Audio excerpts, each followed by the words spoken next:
Hey, what's good? What's good? What's good? Y'all know what it is. It's your boy Trey, my man Bishop. We got our guest, AJ Hercules Jackson, and Jamaal JT Thomas in the building. I know we're a little late, but we're going to continue to do what you got to do. As you know, Row 5 Military Fraternity Incorporated is out here in Houston. Houston, stand up. If y'all out in Houston, be sure to come check us out at the Houston Regency Houston Intercontinental Airport tomorrow, not tomorrow, yes, Friday night, as a we set up and go ahead and cross some brothers. But at this point, we got a couple of sports things. Like I said, Bishop, what's good with you, bro? What's going on? What's going on? What's going on? WGO, how y'all living, man? Yes, as my frat brother said, we are out in the Houston area. We're doing a Houston takeover of South Rofa Military Fraternity Incorporated. That's what we're doing, man. We about to take over Houston right now. But of course, today is about the sports here on First Formation. Falling. How y'all living, man? It is what it is. It's Thursday. We are on we call what is it weekend eve. It's Friday Eve because it's a Thursday. It's weekend eve, man. So that's what it is, man. Glad to see my LB on here with AJ Hurt and Mr. J. What is it? JT. JT. JT. Okay, my bad, JT. Good to have JT on the show, man. We appreciate you taking the time out your day. Look like you at work. I don't know how you been able to do this, but it look like you at work. But either way, we happy to have you, bro. Gang, So of happy to course, be here. Thank you for having me. hey, that's what's up. That's so. Of course, we're gonna go ahead and give it to our two guests opportunity to talk, introduce themselves. Mr. AJ Hercules Jackson, please let the people know who you are, what you do, and what you got going on, sir. What's going on? What's going on? My name is AJ Hercules Jackson from Row 5 Military Fraternity Incorporated.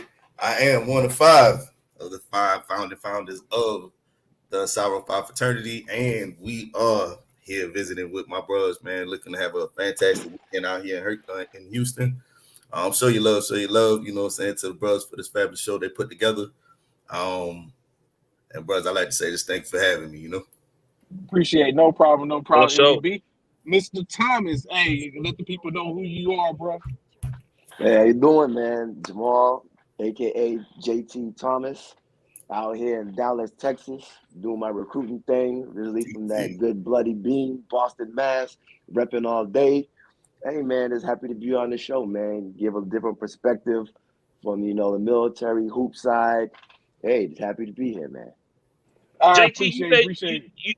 JT, you say you in Dallas? Oh In man, Dallas, my man, right That's here. where my LB from, Council man. Oh well, not where President right from, not here. where from, but that's where he live at right now. He came from Ah, Dallas. we definitely got to link up. I'm out That's here, sure. man, out We'll there in make that happen. the DFW area. We'll make that We happen. need to link up a whole different way, but of course we can talk to you about Yeah, that. For yeah, yeah, sure, But yeah. for Right sure, here. for sure, for sure, Hey, for so sure, which so for of sure. course, gentlemen. So as we said, we talking sports. So I know JT, JT, were you at the Kim's MG33 tournament last sure was. Sure 14? Did was. you play on Fort Worth? I was the Fort Worth. Made it to the Final Four. We lost to Colorado in a tough one at the end. But yeah, it was definitely out there. Great event. Great event. Okay. Are y'all going to be at nationals this coming week? I mean, at the end of the month. The one in San Antonio, no, Yes. we were gonna go, but it's my daughter's second birthday, so I had to Okay. pull Take care, out. family. It's family first.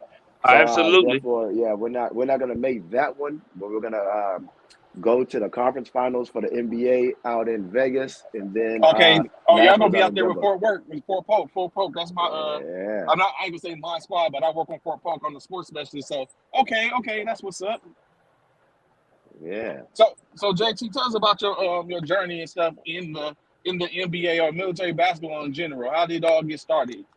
Well, for me, it took a different road than most guys, out here in military basketball. A lot of these guys, straight out of high school, from college, maybe from West Point, whatever. I actually joined the military when I was 33, turned 34. Graduated college. I had a 12-year professional career. I played in 13 different countries, did numerous NBA camps, played in the NBA D League, which is now the G League. I was the 12th overall draft pick in that. Retired, was kind of chilling, was going to go Navy, switched it up, went Army. First duty station being in Germany. Won the championships out there, won a couple MVPs, and I actually didn't really know much about true military basketball until I was at NSA Bethesda out in the DC area and played in the WAMAC. And that's when I went out and did all Army, did all kinds of great things, and seeing what military basketball is about. And for those that don't know, that WAMAC out there is a beast, that Capital Classic. And I just got to meet a bunch of good brothers that can actually play ball, have potential to play at very high levels. So the military basketball, I've always heard, has been good. My father played all Air Force, but it's trending in the right direction. Okay. Mr. Hercules, or correction, MVP Hercules, what have you been doing in the military? I understand Air Force. We always have to have that token Air Force dude in our arm. So you know what I'm saying. But I know you can hold your own. What did you do in the military, and what have you done since you gotten out? Oh man, you talking about sports wise, or you talking about just military for the most part? Oh, military, man. I started my career off as a PJ, a pararescue jumper in the Air Force. Got injured, and then I had various careers after that, everything stemming from being a fireman to, telecommunications, in which case I did everything from cable land antenna to, satellite communications. Went on into, I think I became I was a recruiter. No, I went into quality assurance, QA after that. Did that for a little bit, and I was in Japan, man, Okinawa, Kadena, and I was introduced. I was just about to go to the drill field, and they introduced me to recruiting, and they sold me on location. So, went into recruiting, what I'm saying? Hey, recruiting. There you go, right there. Who's on the bag all day, on the bag, man. I did EA recruiting, enlisted accessions, in which case, I dealt with, students, everything from students to, just those without, collegiate degrees and stuff like that. And then after that, I went on into what they call health professions for the Air Force, health professions. I think you guys in the Army call it AMED. I went into that after that, man. And after that, it was time to punch the clock, man. 20 years of change, man. 20 years of change. You got me on with the right guy. Not only he's a recruiter, but he did medical. Both things I do. See that? And we in Dallas. Yeah. So Trey, what does that mean, Savvy? That means there's one thing missing. Ain't that right, LB? It's one thing missing. You got the right person down there, right? Them colors. Let's go. One thing missing. Gotta get him on. One thing missing. Yeah. Another good thing that I forgot to mention for all you people that are watching the DFW area, I'm your favorite real estate agent out here too. I had dabbled in that real estate. So if you try to get your dream home, put in that plug. Whatever. Put that plug in. Put that plug in. I see you. Put that plug in. So MEB, as we talk about, I heard you talking about of course, AMED and what the Army's equivalent AMED. So I heard you was pretty cold on the court at one time. That's the word on the street, Trey. That's the word on the street, Trey. Ain't nobody seen it, but that's the word on the street, Trey. Like a leprechaun. Did a little something. Put in a little work. You know what I mean? I didn't quite play for all Air Force. To be honest with you, that come from a lack of knowledge. Like you said, you came in and then you went to the DC area and was introduced. You was hooping all this other time, and it wasn't until you got in the right location and people put the right type of information in your head, that you learned to actually have access to all of that stuff. But what I will say is, I did play back with the legendary Bitburg team in Germany. I don't know if y'all knew about them, Okay. Cool. So and the team, yep. It was hard to get on that squad. So, if you made it, hey, you was about something. There you go. So, there you go. I was all right. I was all right, man. I wasn't no slouch. I don't think so now. Right now, I still got the game. My body don't move like my mind do, So the way my disability set up. And you're saying as a point guard, you got to distribute. I can still put the ball in the basket though. That's all. Hey, that's all that matters. As long as you do that, you good. I still put the ball in the basket though. So yeah. Yeah, but So I don't think like he still got young legs, man. You know what I'm saying? You know Hey, that, yeah, I yeah, yeah, hey, I ain't got no young cartilage and legs. nobody knee. But I gotta yeah. let them know, you know what I'm saying? I represent for us OGs. When I get out there, if they see me, I'll be like, listen, I've been doing this longer than you've been alive. They hear my age. They be like, there's no way you're in your 40s. And I'm like, hey, we can still go. So Yeah. I'm probably the oldest member in the all JT, you forces 40? tournament. I'm about to be JT? 40, about to be 42, my brother. Oh, okay, He right there with okay. us. He right You there right with there us. with us. All right, Hey. okay, okay. Hey, all right. but So these jump wings say something different on these knees though. You gotta say that. You gotta say what you gotta say. These jump wings say something different on these knees. Yeah, yeah, yeah, yeah. So before we get into the, I want to really get into the NBA, especially if we hurt JT on. But of course, we got to talk about Bruce Arians stepping down as head coach to take a position Wow. in the front office. Mm. That's not surprise. I mean, Wow. that's a surprise. But even further of a surprise is who's getting the head coaching position. Man, you know, to be honest with you, I don't feel like that's not surprising to me because of his health condition. Okay. You know what I'm saying? Like you know, he was having those health complications. So, you know what I'm saying? I don't necessarily feel like I'm necessarily shocked that he decided to step down as being the Bucks head coach.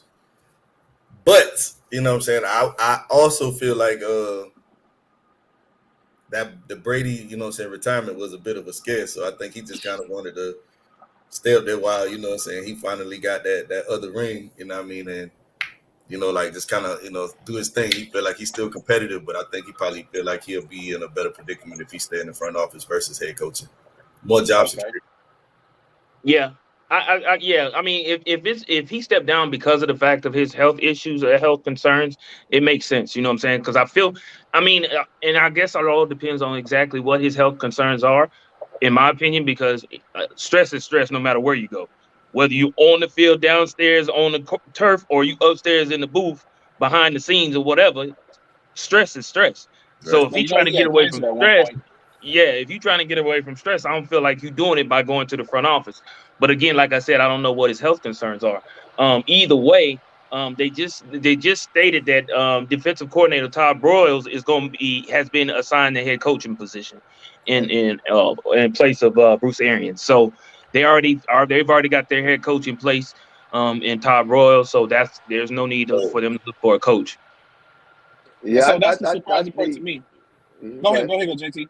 Not gonna say I don't think it's really surprising that they went with Todd Boyles, especially with as much scrutiny as the NBA is going on. I mean, the NFL is going on right now with hiring minority and female coaches.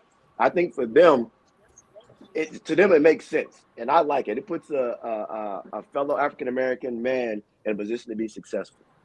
There's already an NFL caliber team. If you look at people like Eric Benelamy and all them that don't get the opportunity on the highest level, I'm not going to say due to their color of their skin, but it's what they, they always think about minorities' mind frames. Do we have the mental capacity to lead men? And like they always said, 80% of the league is African American or minority. So what better to get Facts. through to certain people than somebody that's been through the same struggles, the same trials and tribulations to get through to a troubled AB. Now I think there's another thing. If you look at Antonio Brown, that could have been handled a totally different way, but you had two different men coming from two different cultures clashing. They could have took a brother coming over there. Hey man, I understand your frustration. X, Y, Z is happening, but hey, let's not go about it this direction. So I think that Tampa is trying to uh, satisfy the status quo by putting a brother in charge, but I think it's going to open up a lot more doors for other young men and women coming up in the NFL. So my question for y'all is, now that we know that Todd Broyles is about to become the head coach for the Tampa Bay Buccaneers, what do you think that relationship, Hercules and JT, what do you think that relationship would be like? What's going on, Irma? Will be with Todd Broyles being a defensive coordinator and Tom Brady coming back and returning as the starting quarterback. I don't feel like to be honest with you, I don't see that necessarily being a major shift. I feel like, of course we all know Todd Bowles. Todd Bowles is DC. He's been that way, you know what I'm saying? He went over there with a defensive mind when he was with the Jets.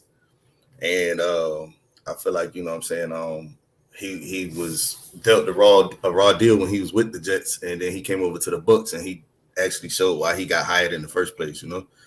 I feel like, you know, him being a head coach for the Bucks actually, you know what I'm saying, would be a good move for him because now he has the opportunity What to up, Freddie? show, you know what I'm saying, like his true skill set with an actual team in place. You know what I'm saying? From that point of view. Now, Tom Brady is his own play caller anyway. So as far as Bruce Arians being up there in the head office, I don't see like why they bringing this man back, surround him with the pieces that he need at that age, at this stage in his life, so that he's successful, you know. So I don't really feel like it's gonna shift. I feel like, you know what I'm saying, being that they've been around each other for a couple years now, you know what I'm saying, I feel like everything's gonna be cool.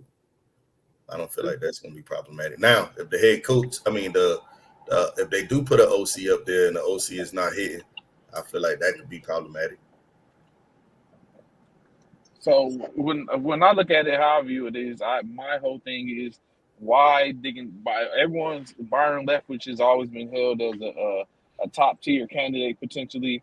I'm trying to figure out why didn't he get the position instead of Bowles? Of course, we know Bowles has had other stints in which he stopped with the Jets, and I believe there's another organization which he head coach, which he didn't do too bad. He wasn't too shabby, but I wonder did they keep Leftwich as the OC based upon his rapport with Tom Brady, and that he already knows their system. That's Todd. I mean, maybe Bowles want to goes with a different system, or does he have the keys to Leftwich so they can show what he does, and so that way he gets an opportunity at some point to go ahead and leave and get a coaching position with the next round of open up for jobs. That was my main thing, which wondering because we already know Tampa Bay is like JT was just talking about. Tampa Bay is leading or has led the league when it comes to those minorities hired. We already know Pittsburgh was the catalyst for it when they started the Rooney Rule, and of course their head coach has been there for what 15 years now. Is it 15? Mm-hmm. Yeah. Mike So Tomlin, more or less. yeah, with Tomlin. So they're of course those organizations are leading the way when we talk about the diversity battles in which the NFL faces. I'm sure there's going to be other organizations that's going to make moves. So it just becomes one of those things where I just wonder why is it that Bowles, not saying that he's not deserving of it, I just wonder why they didn't give Byron Leftwich the opportunity as opposed to Bowles. But I mean, it'll come out sooner or later. Do you think it has to do with experience because Bowles has the experience that Byron doesn't? And as you said, remember Byron was getting looked at by the Jacksonville Jaguars as potentially being their next head coach. So I think they may be grooming him, knowing that he has the potential to leave. But I look at it when it comes to like this, when it comes to rapport like that. Boyles has been a NFL head coach before, so I think they're going with age and experience over what you call the beauty and the young side of things. I feel like I feel like I feel like there's a connection there because if you look, okay, you mentioned the Jaguars and Leftwich. You know, Leftwich threw the ball for the Jags. You know what I'm saying? At one point in his career, you know what I'm saying, he was the quarterback. You look at Bowles. Bowles became the defensive coordinator for the first time for the for the Cardinals back in 13.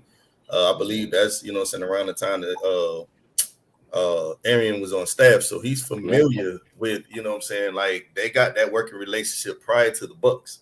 So I feel like, you know what I'm saying, it was a no-brainer when they hired him when Arian became the head coach. That was his old DC. So, you know what I'm saying, like I feel like at this point, I feel like with Arian moving to the head office and having had brought the team a championship, I feel like that'd kind of be ludicrous for them not to at least give him, you know what I'm saying, a little authority or say when it comes down to bringing that guy on, you know, as that part of the team, like as the head coach. I think it'll be a little nuts. Leftwich, I don't feel like it's slighted by, you know, they slighting him, but I do feel like, you know, it also can't do nothing but make him better because he the OC for probably one of the greatest quarterbacks in the game. So, you know what I'm saying, you calling plays for Brady, Y'all got a powerhouse offense. I just don't see how, you know what I'm saying, they could be slouching. Like they're not losing. I don't see it. I don't see his fall, you know what I'm saying, from him being in that position. Okay. I see you found a way to get the dang goat stuff up there. I see. Oh, of course. I had to find a way to figure it out, man. And once I figured it out, I got it. You know what I'm saying? So yeah, I'm back on GOAT status. You know what I'm saying? You know, it is what it is. You know, I can't hate on it. You can't hate on it. You know what I'm saying? Can't hate on it. The GOAT and everything except fantasy football. Hey! Why you bringing up old stuff? Hey, them 2 years was damaging. Dismal. I know it was bad, bro. It was bad. It was tragic. Well, before I jump off here, so Bishop can go ahead and take the helm. I want Bishop. Y'all bring it back. I see Philadelphia's bringing back the throwbacks. That's what it is. Oh yeah. We going back to the Kelly Green Jones, man. Philly gonna come back with the Kelly Green Jones. Hopefully they add a little spin to it. You know what I'm saying in regards to the Kelly Green Jones. But yeah, they bringing them back, bro. They bringing them back, and I'm happy. I'm happy to bring them back because I actually do have a Randall Cunningham Kelly Green jersey. So yeah, it's definitely gonna come in handy this upcoming season. So I asked y'all this gentleman this. What do you think is the most fire uniform of late? I think we've had this conversation, but when the throwbacks come back, we have a new personnel on. What's the most fire uniform y'all think of late? Even if it's a throwback, or if it's new gear, who rocking the threads that you like? You know what? This ain't my squad, but I'll go put this joint on. Who's that for you, JT? Hurt, NEB? For me, I would have to say, one of the hottest uniforms in the NFL is probably, and being that they have so many different types of or so many choices to pick from, is the Seattle Seahawks.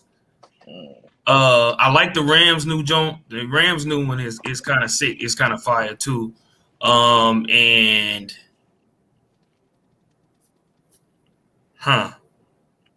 Tampa Bay's don't go to. I know you ain't talking about Atlanta's. Don't you say? You can't tell me that black on black ain't killing it. The ultimate jersey. I was about to say, sleep. That black on black silly. Yeah, that black. Yeah, the murdered out. That murdered out. Black on black silly. You say what you want. Yeah. That murdered out is clean. That murdered out is clean. You know what? Before JT, before you get to yours, I didn't even get a chance to find out who y'all rocking with. Like, who's y'all teams when it comes to the NFL, NBA, and all the other ones? I know Hurt represents the ATL, representing Georgia, so he might be Georgia everything. But JT, who you got? Bishop is. It doesn't even matter what he is. No, it does matter. JT, don't let him sit. Hold on. Well, what he won't do is ignore my team. My team is them Philadelphia Eagles. That's right. That's why he talked about the jersey and them Eagles. But so that's right. That's Brooklyn, my Philly team. Brooklyn Nets. That's right. Stand up, Brooklyn. He all over the place, huh? Hey, whoa. I'm in the Southeast. You're catching what I put it down, JT. So, you know what I'm saying? But I understand, you know what I'm saying? Military brat. But who you rock with, JT? Thank you, military brat. That's why I'm all over the place. All Boston, everything. Red Sox, Celtics, that's how the Dallas dudes do, man. We down, we out there. He Boston everything. I'm GA everything. You know. Hold up, let me scratch that. I'm not a Georgia Tech fan. I mean, I like UMass. I'm not a Boston College fan. I grew up watching UMass and Carolina, so I'm waiting for Carolina to do what they got to do this weekend. But professional sports, hey, I'm with you on that. New England Revolution, even MLS soccer, I rock with the Revolution. I rock all things Boston. So you really so being JT, being you a basketball dude, a bit basketball guru and all of that. So you really feeling Jason Tatum and all of them and them Celtics and how they running ball right now. Yes, only thing that hurts us right now, and that we'll probably get to that later, for them to keep their championship run. Because you look, since we was in 8th and 9th place and made it to first, was that defensive anchor back there, Robert Williams. With him being hurt, tennis meniscus earlier this week, we've lost 2 straight games because we don't have that defensive presence in the back. So, but we have two young superstars that can do a lot of big things for the league.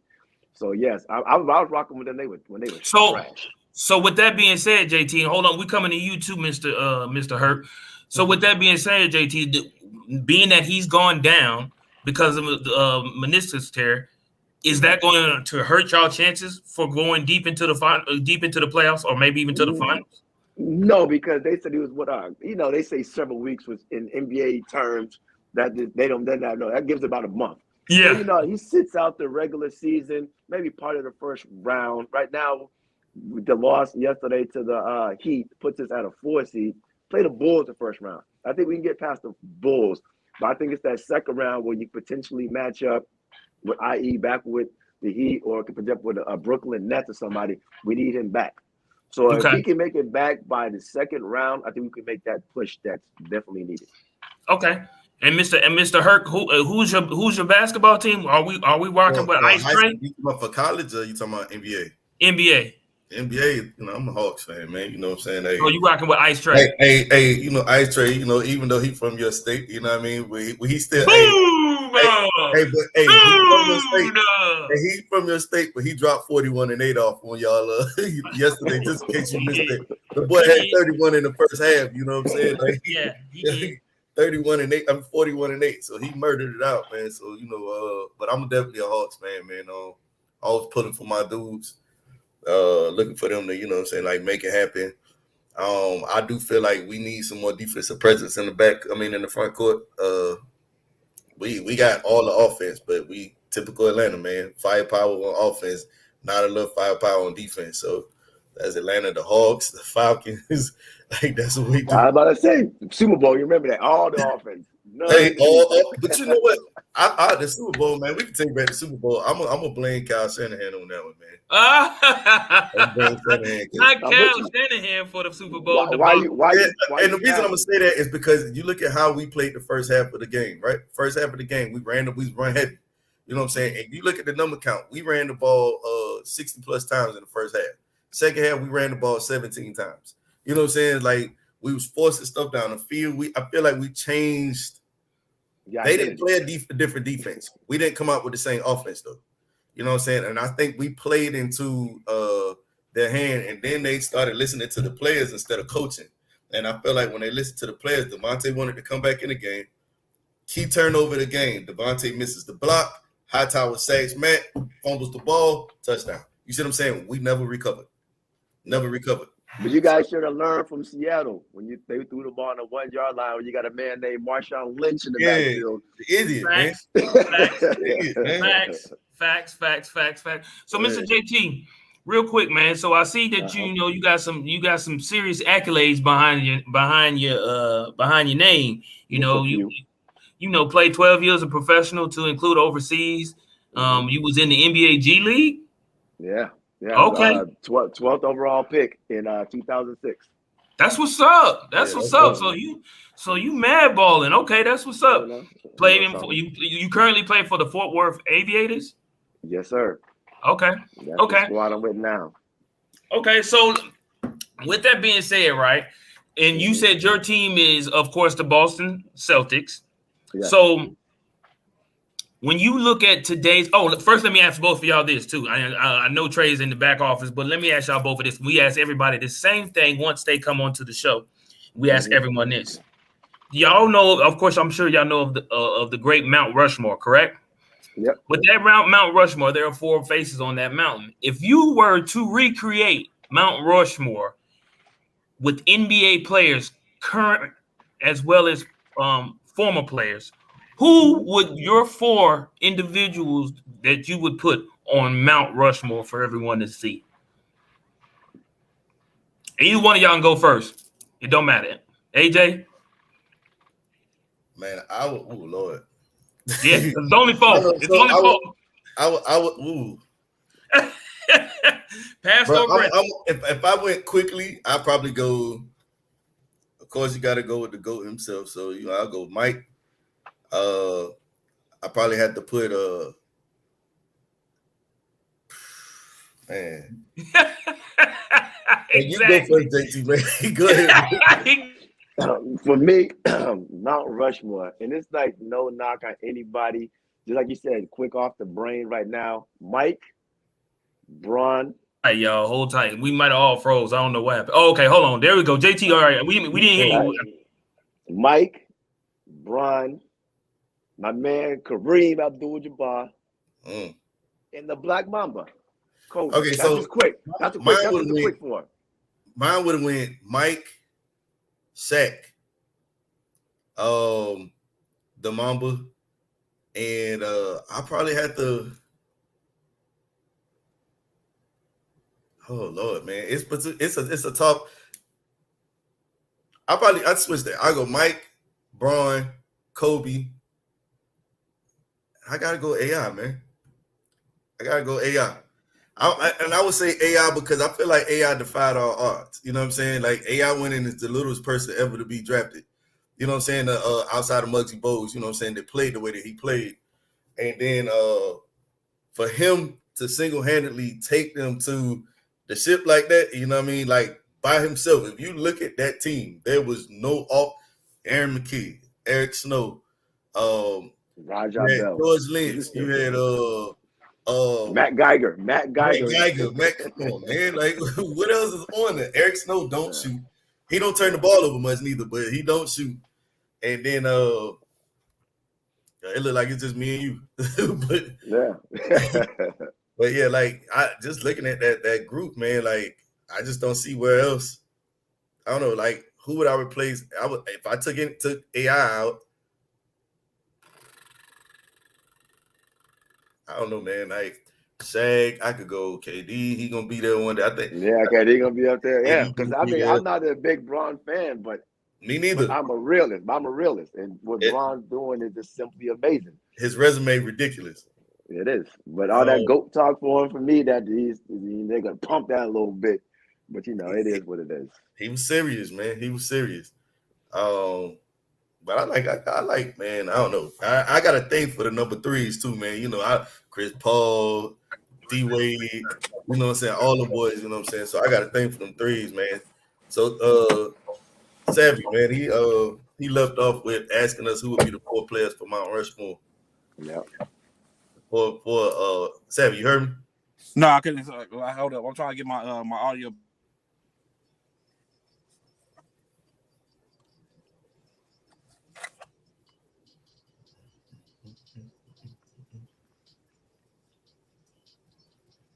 But yeah, man, you gotta look at, it's a bunch of them. You can right? throw a lot of people you can throw on there. You can throw your Birds, your Magics. Yeah. Some people Isaiah. This Hakeem's. It's tough. Yeah, the dream, man. The dream was serious. Okay, I'm tough sorry. out here. Yeah, so we was talking about before Bishop had dropped off. He was asking about the 4 faces for Mount Rushmore. Okay, the Mount Rushmore for basketball. And who was your picks? Mm-hmm. Hey, man, I did MJ, Kareem, Kobe, and Braun. I did MJ, Braun, Kobe, and AI. So why did we talked about yesterday when Lou was on? Mine's was MJ, Magic, Bill Russell, and Steph Curry. See, Bill Russell was another one. That's another one. Yeah, that's another one. Bill Russell. But I missed. I know I missed it. I know. I missed it. But no, I'm in the hotel with you. What is you talking about? Mine's smooth. I'm on my laptop. Mine's smooth though. I'm on the laptop. I'm not even on my phone. Oh. Either way, let me hear real quick. JT, who's your phone? I did Kareem, MJ, Mamba, and LBJ. Yeah. Mine was see you frozen again. Right in the Trey's trap. Hey, Jay. Yeah, you frozen again.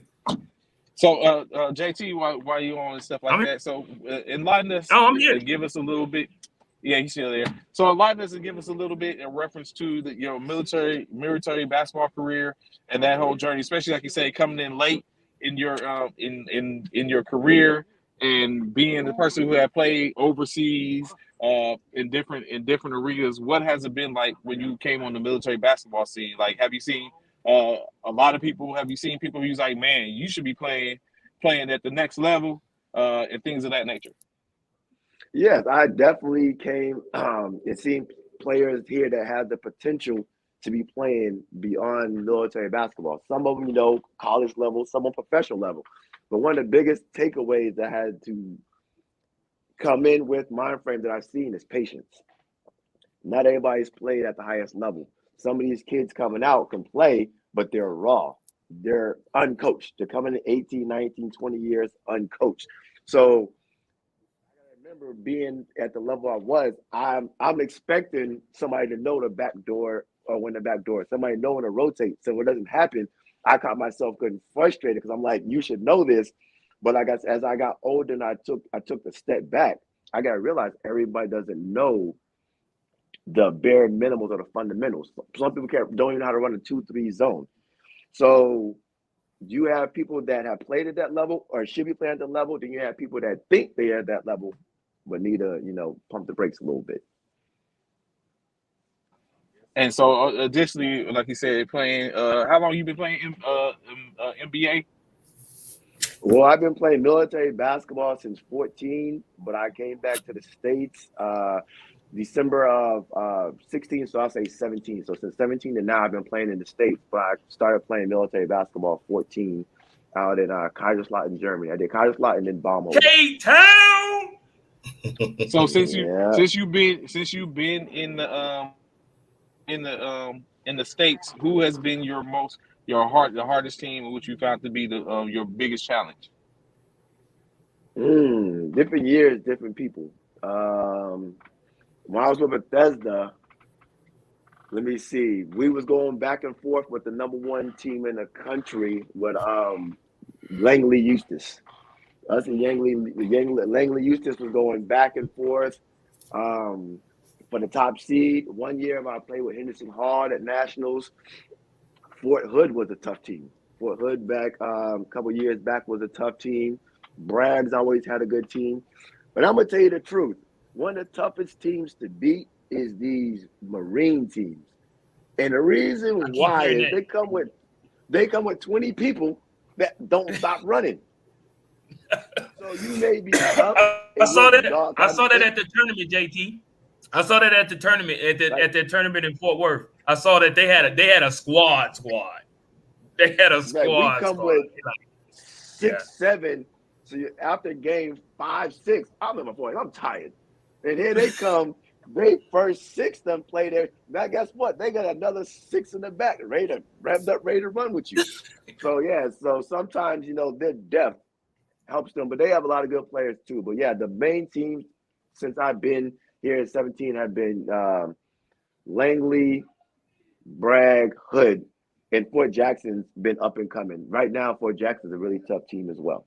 Are you putting them in order, JT? By saying no particular order. No particular, because like I said, it's been different years.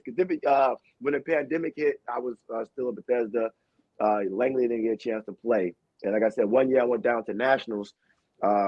We lost the Fort Hood to go to championship. We ended up winning the championship that year. So it's been just different teams that stood out to me in my time here. And I got granted.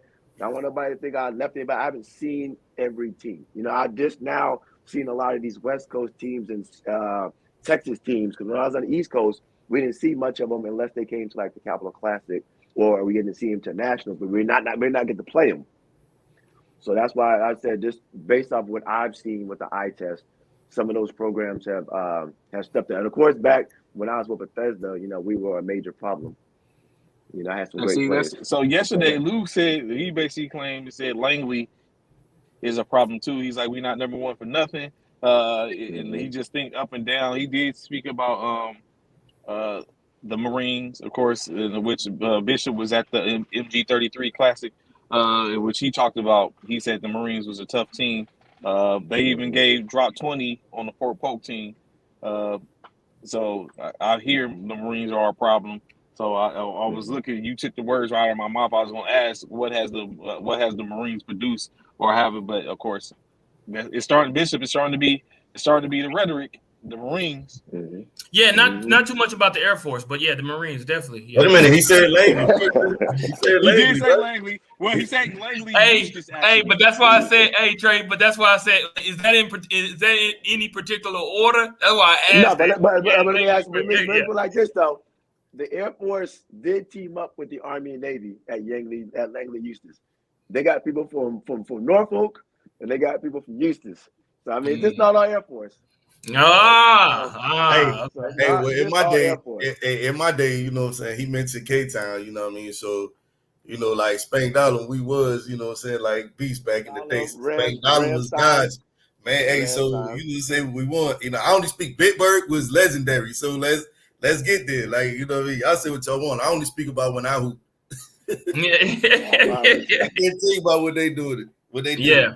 Yeah. We hear you, Ken. We hear you. But right now, the Air Force leading the way for the Air Force that I've seen has been Luke Air Force Base.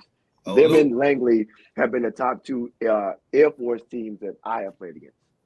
Okay. So no. There's no ill love for the Air Force. Air Force, we see you out there.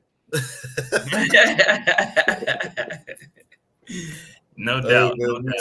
We try, yo. Yeah, no doubt. I ain't gonna lie. When I was out there, man, I was stationed out in Manheim, and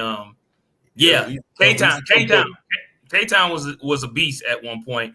K-Town did put in that work, man. K-Town had mad work that they would put in the tournaments, and I was explaining to somebody the other day when we was on the show about how big basketball is over in Europe, man. Like when Germany, when I say the gym was packed, bro. When I say the gym was packed, wall to wall, standing room only. Bro. And the locals hoop too, man. Like the locals be balling, you know, like boy. Hey, Howard to come drop 30 on you, sit up there and leave that jump shot open. And Howard and Mets and all them boys, Ginsborn, they gonna give you about 30 buckets. Easy, bro. Hey, but if there's any hoopers watching this that play military basketball, little Jim, if you get to Europe and play in Germany, there are local teams you can play for. I played not at the highest level I did professionally, but I played for a pro team out in Europe, 1FC Ka, the football team out of Kaiserslautern. I played and got a little, little not big money, but a little extra money to put in your pocket to travel, and it allows you for those that you want to play at that higher level. That gives you the opportunity to play at that higher level. Like I said, it's not going to be first division, second division, but if you think you got what it takes to be pro, and you might be on the way getting out, get out there, get your face seen. Get out there, show people that you can play ball, and that can give you the opportunity to get to the next level. If you're planning on getting out the military, if ball is something you want to do, let the military be a crutch. Absolutely. Or be a stepping stone to get you to the next level. I totally agree with that, bro. I totally agree with that 100%. I agree with that 100% because I played a little I didn't do the basketball, but I did the football thing, and I played a lot of. Yep. Yeah, I played where you had to have a nine. What was it? Nine players had to be German and two. Yep. Yeah, and only two Americans on the field at a time. Yeah. Yep, two at one time. So yeah, I did that. I did that. Matter of fact, the whole time I was over in Germany, man, I played full contact football. And he right, man. If you want to get out there and you trying to, you know what I'm saying, get noticed and stuff like that, because I honestly I ain't trying to boast or nothing, but I held my own in full contact football, man. I was at that time I was a running back, so I was averaging like 1,000 yards a season. Playing like 9 games, I think it was 9 or 10 games. I was averaging over 1,000 yards a season, so I had fun doing it. I had fun. It was a blast, man. Never thought I would be able to do something like that in the military. So like JT said, and anybody watching, just because you get into the uniform, don't think you can't stay. Don't think you can't still participate in a sport in which you love, because whether it's Army, Air Force, Navy, Marines, Coast Guard, Space Force, whatever you want to call it, there's still intramural sports in those armed forces, man. And take advantage of that. I'm gonna be honest, and I'm gonna ask y'all to, being that JT is still currently serving and AJ, you're a retiree. When you played sports while you was in the uniform, was it an outlet or was it just for the love of the game of what you chose to play? I personally feel like, you know what I'm saying, me playing sports was both. It was an outlet, and I feel like, it was a place where, you could just go and release whatever you needed to release. And I feel like that heightened, you know what I'm saying, my game actually, because I dove into it. I became not just a player, but a student. You know what I mean? Like, I understood the game. Like, you could play basketball, you could play football, but to understand, like reading, you know what I mean? Like, basketball, you could read defenses. You know what I'm saying? You see they setting up. You can see the trap coming. You can see if you got a shooting squad, you can see them bringing the zone forward. You know what I mean? If they got a ball hawk, you know what I'm saying, it's going to get out there and he got great hands and he can, you know what I'm saying, cover a quick guard. You know what I'm saying? You can see them sending, you know what I'm saying, that one forward or something like that to guard you. While they set in the box or the diamond. It's a lot of stuff, and the same thing with football. So for me, once I found the niche, I was always an athlete, but you know what I'm saying, like I wasn't always a student, and I felt like, you know what I'm saying, that outlet portion of it made me become a student. You know what I'm saying, and I feel like I always say, you probably hear the cliche, you know what I'm saying, if I knew then what I know now. You know what I'm saying, and I could compare that to my skill set back then. Oh my God, you know what I'm saying? Because I feel like, like I'd have been an outstanding player because I just understand it. Like reading plays, I could just see stuff. So that's what kind of got me into coaching. Like when I was doing AAU ball and stuff in Dallas when I was here the first time, you know what I'm saying? Like coaching the kids, you know what I'm saying? Like I started to understand so I can adjust and teach and stuff like that. So, like that's my thing, like that's how I view it. I don't know, about you guys, but that's what it was for me. JT? Yeah, I agree. It's both. But one thing I always tell people when it comes to sports can teach you life lessons. It can teach you how to battle adversity. Because you're not going to win every game. You're not going to make every shot. But the thing is, how do you bounce back? In the military, kind of is like sports. You're going to have your good days. You're going to have your bad days. Mm-hmm. Are you going to have, but is it going to get you so bad that you can't recover? No, because guess what? It's teaching you teamwork. Rely on your battle buddies, your airmen, your whatever you call it in your respective branch. But it teaches you that it's okay to ask for help, because that's also a stigma that we have as African American or as service members, that everything is always okay. We're always doing well. So sometimes some people get on the court and that's where all their problems seem to go away. So that's where basketball, football, hockey, bowling is always a safe haven. And it's a good way for people to express themselves. It gets people out their comfort zone, to say for. If you're not a people person, guess what? It's going to make you have to interact with people. Yep. Therefore, I think it has the aspect of both. Got you. I agree. I totally agree. When it was for me, man, like I said, I use it as an outlet, and like y'all said, both said, it was a little bit of both, because I love the sport of football. I grew up playing football ever since I was able to play football, and then was able to have the opportunity to play it while in uniform too. It was a shock at first because I never knew it was something like that out there, and then to see it overseas for that matter as well, and I was like, damn, I could play the sport I love, especially being full contact, still serving in the military, and all while being over here overseas. Like that was crazy to me, and I enjoyed every minute. Like I said, I was over there for 3 years in Germany, and I played my entire 3 years I was there. And we rec shop for a little bit, you know what I'm saying? But I would not change that for nothing in the world. And I tried to come back once I PCS from Germany. I tried to come back to the States and find a team to play something like that. And I did find one, but it wasn't the same like it was over there for me. So I didn't really stay with that team too long. But yeah, man, that's just for those people that are watching. Just keep in mind that, yeah, don't give up on your dream. Don't think your dream has dwindled out, because you do still have an opportunity to still play the sport in which you love to play. So let me ask y'all this, man. Me and Trey do this still thing, man. So let me hit y'all with this one, right? So you got 3 people. You got to start one, you got to bench one, you got to cut one. Give you 3 names: Kyrie Irving, Ja Morant, CP3.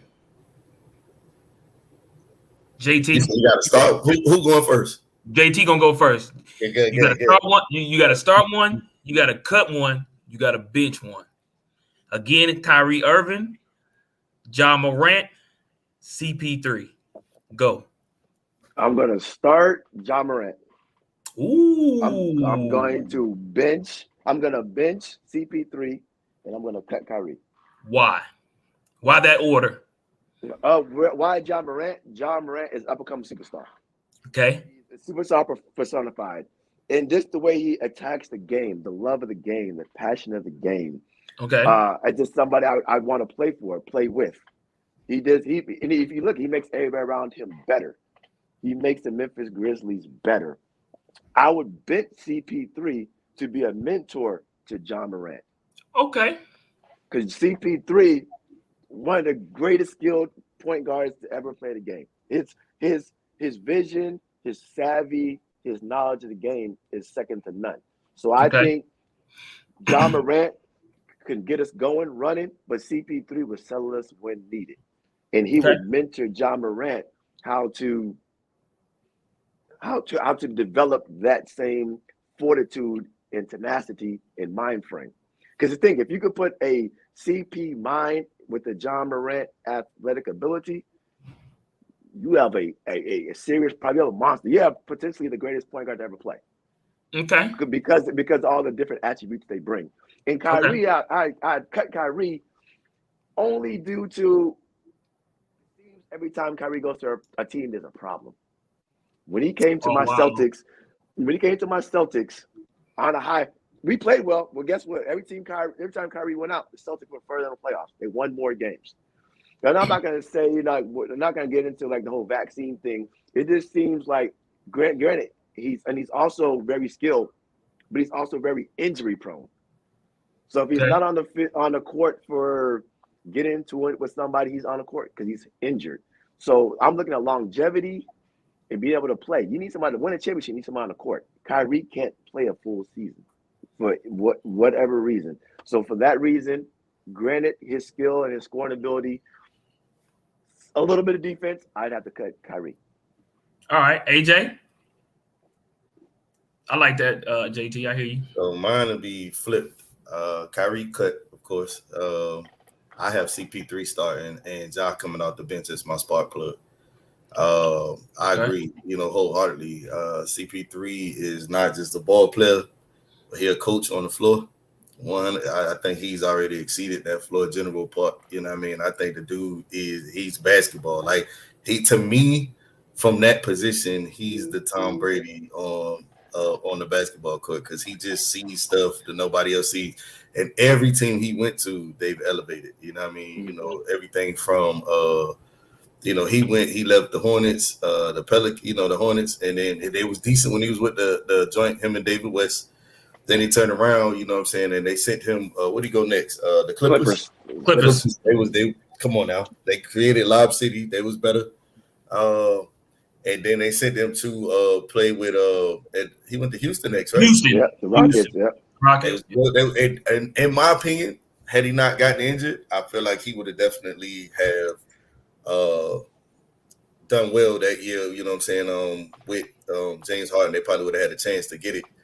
And then they sent him to OKC next, right? Yeah. OKC, he balled out. He turned him around. He left there. They went back to being trash, right? And now, I'm saying like, he out there in Phoenix. Now, everybody forgot all about Phoenix. They just knew you heard Devin Booker, but that was it. You know what I'm saying? He get to Phoenix, all of a sudden, they on the rise. You know what I'm saying? Like they in the championship. Yeah. They in the ship. You know what I'm saying? Like, I don't see why not put him there? Like, he's a game changer, period. John Morant, a jump shot away from being one heck of a player, man. Like, on everything. Like, that dude. Facts. He played. That is the new age AI to me. He plays similar ball. They play the same. He go to the basket. I can see that. He plays park ball. He's savvy in the passing lanes. You know what I'm saying? He's quick as I don't know what. You know what I mean? So I consider him a little mixture of a few things. He's small like AI. He got them long arms like AI. His shooting could be improved like AI. You know what I mean? Like, yeah, he a pest. He a problem, and he knows it. and he doing up to get better and better and better every year. So, yeah, I would definitely say Ja there. Kyrie, I love Kyrie Irving. Me too, bro. Like but the thing about Kyrie, you don't get better around Kyrie. Like, to me, you know what I'm saying? You don't get better. You got to come with the equipment. You know what I'm saying? Like, for instance, what player excelled as a ball player around Kyrie Irving that wasn't already a hooper before? I'll wait. Outside of the KD, that's about it. But KD didn't excel though. KD came there with that skill set. You know what I'm saying? So true.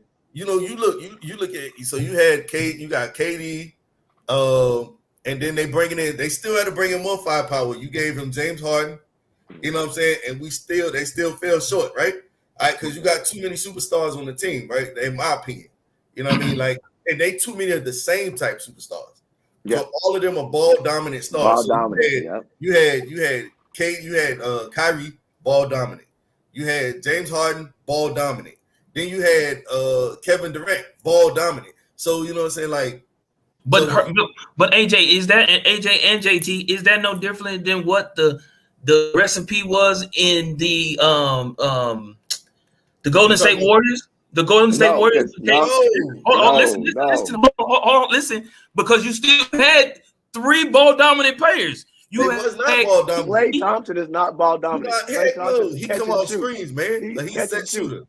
Okay. We'll take away Klay Thompson, but you're not gonna say Steph is not ball dominant. Well, he was one person. 2 out of the 3.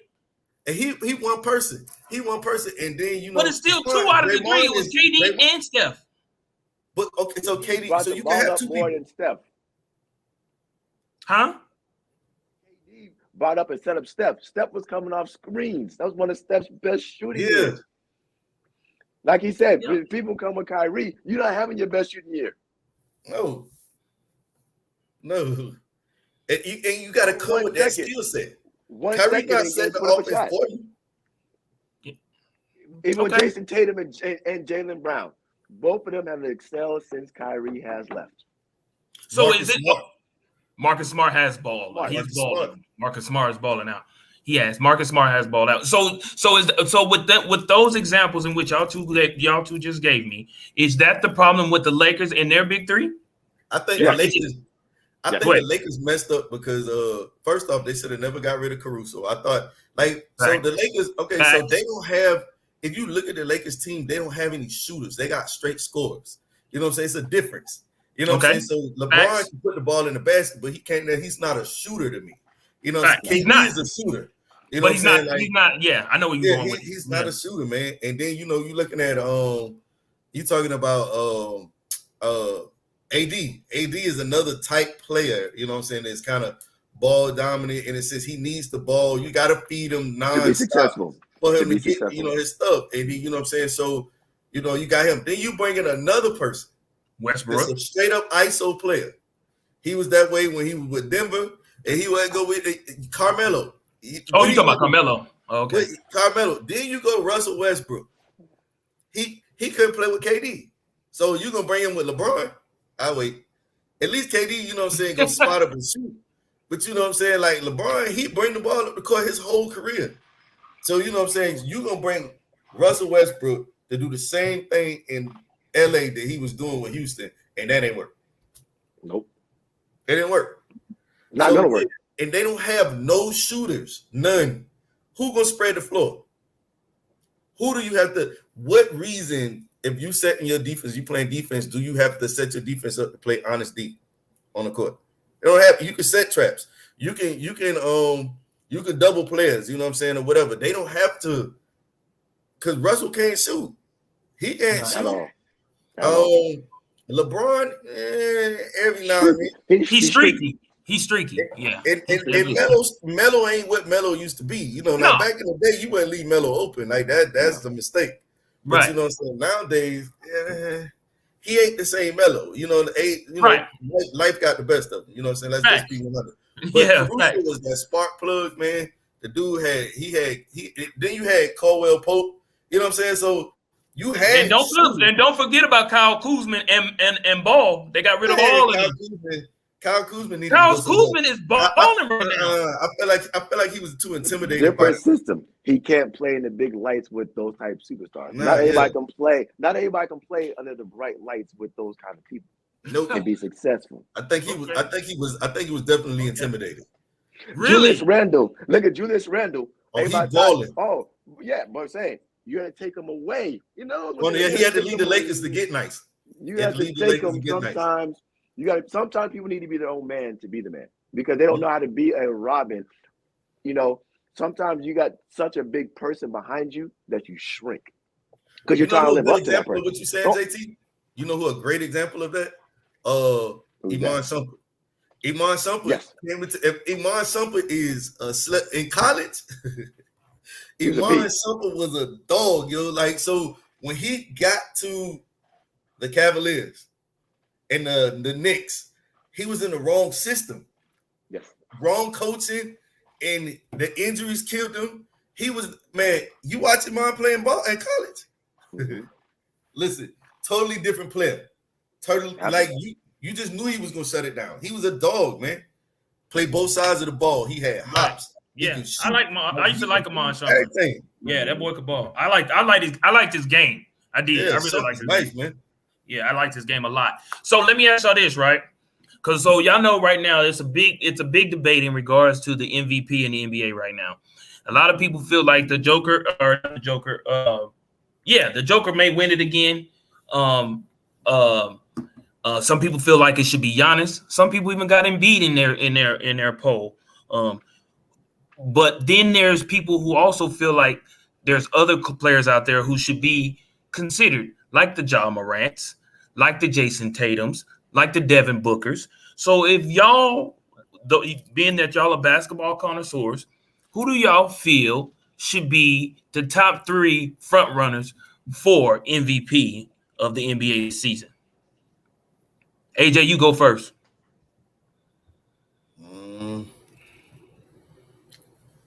I like. What up, Abraham? Man, let me take backseat to this. Let me put some thought into that real quick. Okay, go ahead, JT. You got it. Go ahead. Top 3 for sure, Giannis and Embiid. That's okay. It is. Okay. For the third one, I like the Joker because what he's doing minus Jamal Murray. He has no help right now in Denver. That's the same could be said for LeBron. Ain't got no help right now in LA. But for me, number 3 is the man we've been talking about, Ja Morant. Ja Morant took a franchise out of nowhere, and look where they are. And they are still playing well without him. He instilled. So that's hold that thought, JT. So hold that thought. That's where I want to go with this, right? Because a lot of people saying Ja Morant, and I love Ja Morant's game. His game is phenomenal to me. But the question is, what is it called? MVP, most valuable player. Now, with your statement, which you just said in regards to that Grizzlies are still playing well with Ja out, how can he really be considered the MVP? Because the key word player, he's still out there supporting his people. Some of these people we talk about when they're hurt, sitting on the bench looking. And like I said, he instilled a mind frame. As a player, he'll look up to you. He's still coaching from the sideline like a point guard is supposed to be doing. Okay. So as a player, when you're there, they're still looking up to you. Just because you're not in the court doesn't mean you're not a player. Right. Okay. I guarantee if he was at home, like one game he didn't travel, they got blew out. So I think just being able to look over and see your man, your top guy on the sideline could do something for you. Okay. Okay. Ja's not on the court, but Ja's with us. Okay. That's why I say he's number 3. But he's number 3 because, as you said, they are still winning without him. He has been out due to injuries. But you got to take majority of the season. If Ja's not there like he was before, we'll even be talking about the Memphis Grizzlies. The Memphis Grizzlies be on anybody's radar. Facts. Before that, they were a bottom-tier team. Down there with the Kings, down there with the OKCs, down there with the Spurs. But okay, again, JT, hold that thought. And AJ, I'm coming to you, but real quick, all that what you're saying, right? Would you not say that would be the same thing for a Devin Booker, a CP3? I wouldn't Devin Booker, but Devin Booker had a CP3. Who did John Morant have? Okay. He created a Desmond Bain before this year, who was up for most improved player. Right. Who was the Desmond? No one knew of a Desmond Bain. No one knew of a Desmond. Steven Adams was decent. OKC. Now look how he's flourishing. Okay. Therefore, that's where the whole valuable player makes. When Steve Nash won it, he didn't have the best numbers, but he made everybody around him better. Okay. I like it. AJ? So that's why I have him over a book. That's why I have him over a Booker. Okay. Got you. Hey, so I like Ja, but so I agree with the top two. But another player that I'm pretty sure that I don't even know if you was afraid to even throw him out there, JT, but as of late, man, Jason Tatum. That part. Jason Tatum. I wanted to say Jason. That part. That part. Everybody would have said I said him. No, I wouldn't. No, because I'm gonna be honest, JT. I'm gonna be honest. I'm gonna let you go, AJ. I'm gonna be honest with you. I'm one of the ones that say, how's everybody speaking of Ja, speaking of all these other players, but leaving Tatum out of the question, out of the equation? I've been saying that. That boy is balling out of control right now.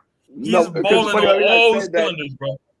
I had a conversation this morning with one of my coworkers. We talk basketball every morning, and of course, when he asked me anything like that, when he asked me defensive player of the year, the person I gave him is a Celtic. He's gonna say, "I'm biased. You're only saying that because that's your team.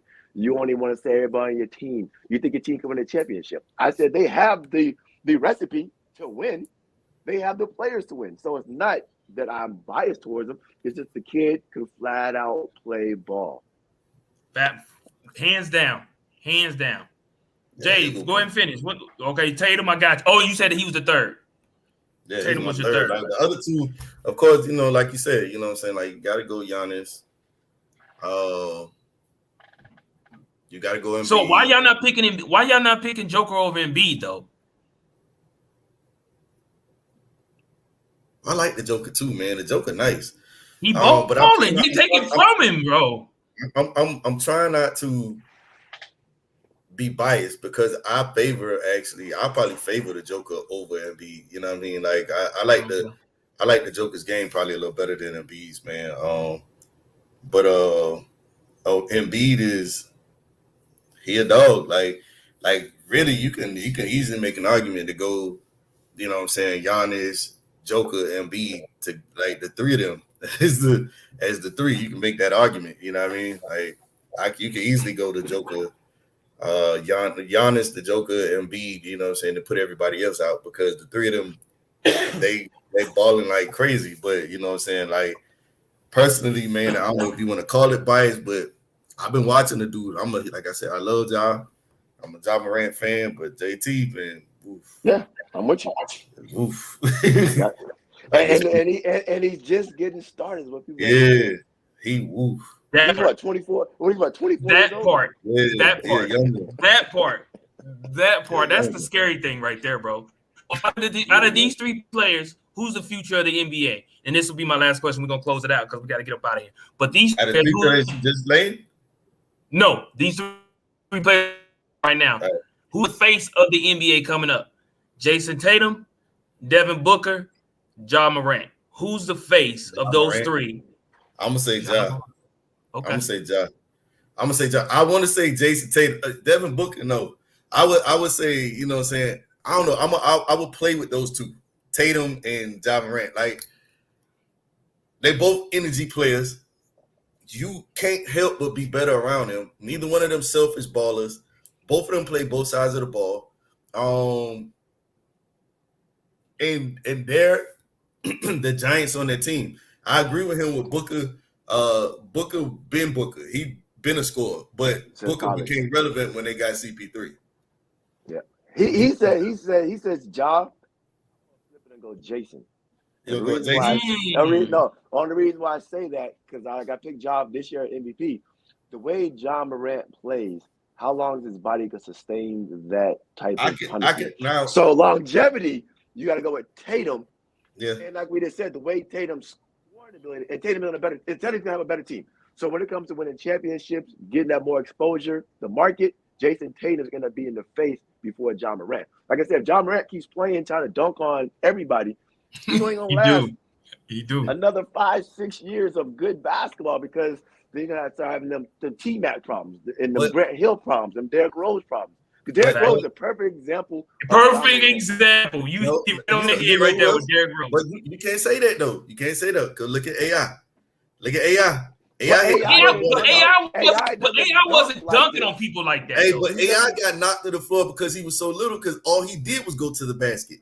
And then now that's facts. But a layup is different than getting up over the square. That's a different type of fall. Hey, you AI, and you going to lay the ball up over Shaq, and he still throw you. And then AI put the boys on the back of Marcus Camby.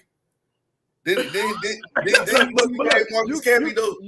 You give me few snapshots. Hey, all right. John Morant has more. Michael Jordan, when he came in the league, no jump shot, he dunking on everybody. Facts. But that's what John. So like JT said. But the longevity mean he adjusted his game. He did, and that's what JT said. Ja has to do. I feel like that's what JT is saying. Ja would have to do that. If Ja doesn't do that, Ja's career is going to be a D Rose. I agree with you. And like right now, he's hurt now. Take care of your injuries. Don't rush back trying to make this playoff pool. D Rose did it and end up with a new injury. So that's all I'm saying. And then stayed injured. He can't stay on the floor. Right. He has D Rose can't stay on the floor. John Morant has the tools. But like we're just saying, if you look at everything right now, this is the way it's going. Hype train, John Morant. Okay. What's going on? Jay Tatum. Like you said, Jay Tatum is so slept on. He's the man that had, 3 50-point games this year? He passed up Larry Bird for all-time 50-point game in the Celtics. One of the greatest Celtics outside of Bill Russell. Man, and Paul Pierce. That man quietly, making a fuss, quietly breaking all the Celtic records. One of the most storied franchises in the history of the NBA. Right. Yeah. Yeah. Well, my last question, and I'm going to let y'all go for real. Out of those two, who are you building your team around? And you only can pick one or the other, Tatum or Ja. Who are you picking if you're the general manager of whatever team? You building. I don't think you go wrong either way. Either way. I don't think you go wrong either way. Okay. I don't think you go wrong. So if he took Ja and I had the second pick and I took Jason, I'm gonna be successful. If he took Jason and I had Ja, I'm gonna be successful. Okay. Because they're both young. They're both young. So they're not even in their primes yet. That's the scary part. That's the sick part. One of these kids is in their prime. That's the sick part. That's why I said it. Yeah, that's the sick part.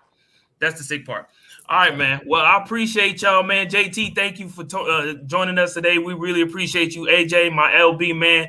Thank y'all so much for coming on the show, man. This is First Formation. We appreciate each and every one of y'all for coming on the show. Freddie, Kimberly, JP, Abraham, all of y'all. Thank y'all. Without y'all, there would be no First Formation. We thank y'all so much. Be sure to tune in Monday through Friday, 09 to 1100 hours for you civilian personnel. That's 9 o'clock to 11 a.m. On Central Standard Time. We appreciate y'all. Be sure to tune in more. We'll catch y'all tomorrow. We'll probably have somebody new on here again. I don't know if AJ is available tomorrow. If so, he'll be on here as well. I'm sure Trey will be on here. But y'all enjoy y'all Thursday, and we'll holler back at you. This is First Formation. Y'all fall out. We'll see y'all in a minute. Cyro 5 Military Fraternity Incorporated in the building. We'll holler back at y'all. Y'all be easy. Peace. Go on. Peace. All right, man. Thanks for having me on there, man. Man, it was a pleasure, man. Thank you.